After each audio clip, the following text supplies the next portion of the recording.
Bueno, hermoso, y ahora, antes de irnos a un break, vamos a recibir también con un fuerte aplauso a una amiga muy querida que hoy también se está animando a mostrar su arte y sus palabras, así que gracias por venir, Nancy.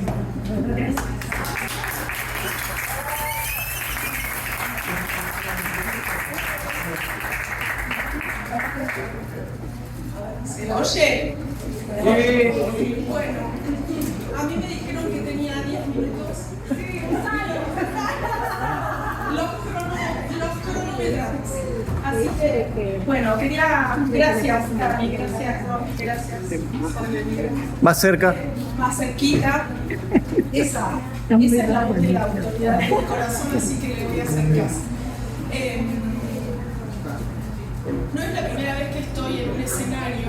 Mi familia ha vivido varios papeles conmigo, pero es la primera vez que voy a compartir textos propios. Así que es un momento inaugural en mi vida. Y quería invitarlos. Estos textos van a hablar un poquito de mi mamá. Pero antes de contar de mi mamá, quería compartir algo para traer a mi papá, el Toto. El Toto era hijo de italianos, y de catamarqueña, y tenía esas palabras, ¿no? Que usaba guarda, no sé qué.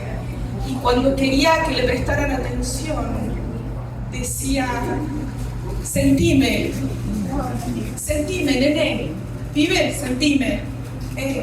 Yo les voy a pedir ahora, como decía el Toto, sentime. Me voy a poner los anteojos. Vamos allá.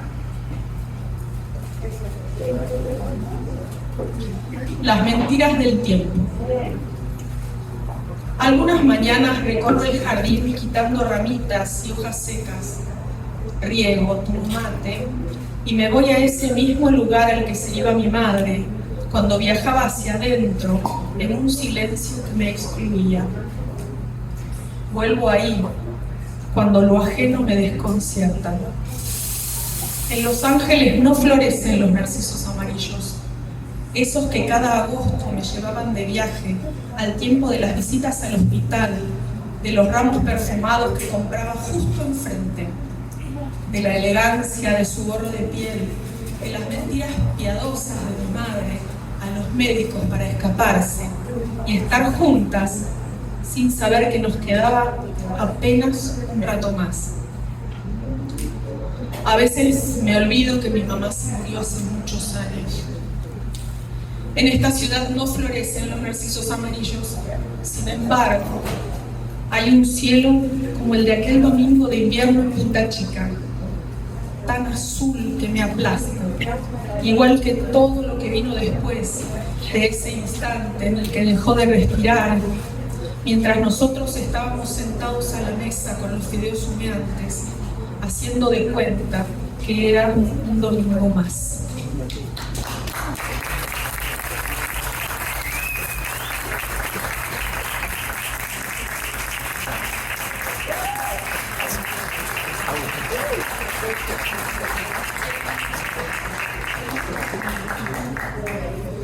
Entonces, toda la mañana.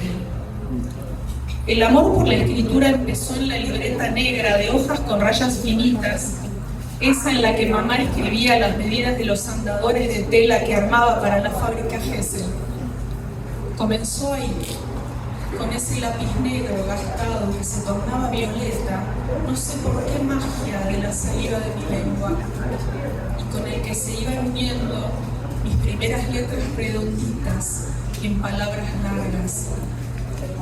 Mi mamá me mima, mi mamá me ama, escribíamos. Primero ella, después yo. Usaba esa libreta cuando faltaba al jardín y pasaba toda la mañana en la fábrica con mi mamá. Ella cosía, cortaba moldes, se reía fuerte de las bromas de sus compañeros, mientras yo, agachadita a sus pies, con el ritmo del pedal de su máquina industrial, dibujaba esas letras que cambiaban de color para volverse indelebles adentro.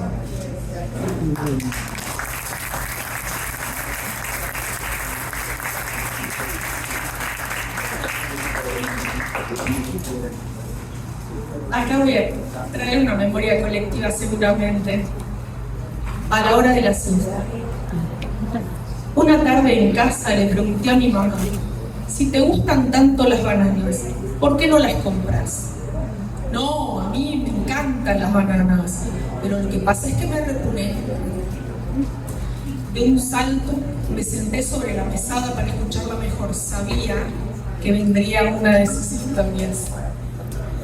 Mamá estaba en Punta Chica, un domingo de Franco, de un verano muy caluroso, cuando de repente, a la hora de la siesta, se oyó en la calle un altavoz vociferando la melodía más tentadora. ¡Señora, señora! ¡No se pierda esta oportunidad! ¡Hay uva, hay pera, banana brasilera! ¡Hay uva, hay pera, banana brasilera! ¡Señora, señora! Y el palito helado, ¿quién se acuerda? Al escuchar al vendedor, mamá pensó que era tiempo de probar las bananas brasileras. Saltó de la cama, salió a la calle y detuvo al vendedor. ¿A cuánto la docena? En ese momento nunca se olvidaba de aclararme. Antes se vendían por docena, no por kilo. No recuerdo si me dijo el precio que pagó. Quizás ni ella misma se acordaba. Pero sí me acuerdo de que era caro para las pocas monedas que en general tenían. Así todo, se compró una docena de bananas. Me la comí yo sola. Me repuné. Al final, cuando terminó la historia, puso cara de pilla, se le achicaron los ojitos, se le marcaron las arrugas, subió los hombros como una nena traviesa y se tapó la boca como para no dejar entrar ninguna banana más. O tal vez para que no se le escapara esa felicidad atesorada.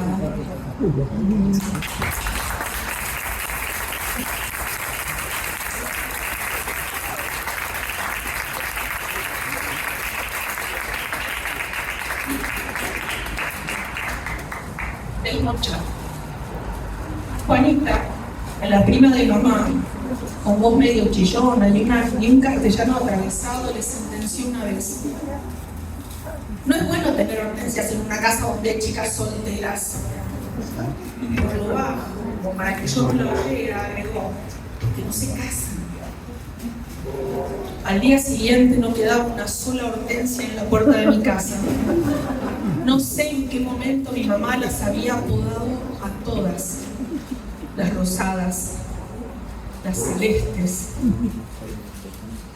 y también esas de racimos redondos de flores verdosas, aún inmaduras, para definir el color del amor que les gustaría tener, igual que yo en ese momento.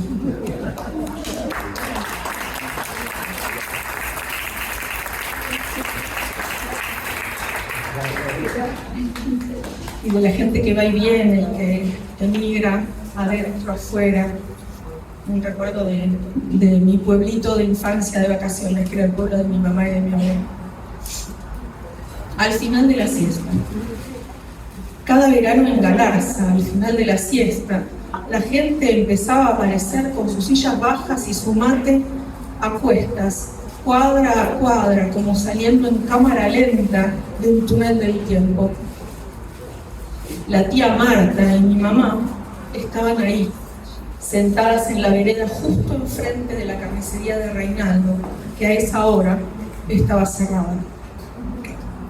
Para mí era divertido estar cerca de estas dos mujeres que cuchicheaban algunas palabras en un dialecto alemán que las unía. En Galarza, como en casi todos los pueblos de Entre Ríos, la mayoría eran primos y tíos unidos por algún lazo de sangre alemana, venida del Volga, o emparentados por conveniencia entre rusos. Mientras yo jugaba en la vereda, hacía equilibrio sobre el cordón con los brazos abiertos y saludaba a algún vecino, esperaba a que mi prima Diana terminara de limpiar las cuchillas de la máquina de cortar carne, tan filosas como la lengua de su madre. Marta, que parecía una torre de vigilancia, le cebó un mate a mamá y le dijo una frase que esa tarde oí sin querer. Tenés que tener cuidado con esta nena, Herta. No sabés lo que lleva en la sangre. Quiero acordarme de la cara de mi mamá ante un designio en el que ella jamás había pensado, de la mirada que seguramente puso sobre mí, con la ilusión de que yo no hubiera escuchado. Tardé muchos años en saber que mamá se había ido sola de ese pueblo, a trabajar a Buenos Aires, desilusionada por un amor, y que después se casó con un morocho y adoptó una negrita como yo, que vaya a saber qué genes tenía y qué diablo le iba a saltar en cualquier momento. Las venas no se cortan, decía siempre mi mamá. Aunque no compartíamos lazos de sangre, sé que entre nosotras había algo más fuerte que todas las raíces de todos los árboles de ese pueblo chiquito. Muy bien.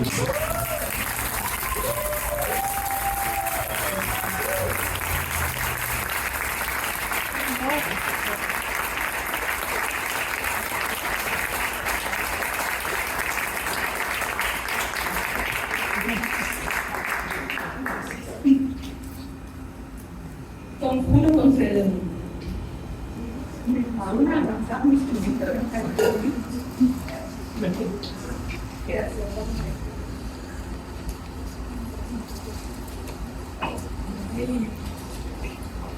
Conjuro contra el demonio.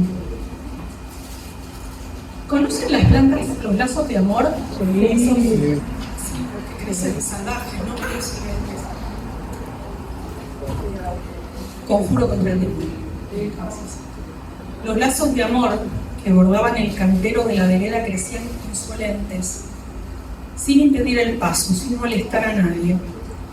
Una mañana mi mamá cruzó el comedor a la velocidad de la luz, con la tijera de podar oxidada.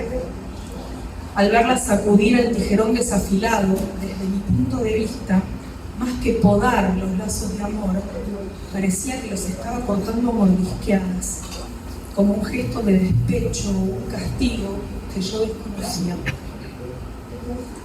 En ese silencio casi sepulcral que se había impuesto durante el exorcismo, me senté a esperar en el escalón de la puerta con el mate.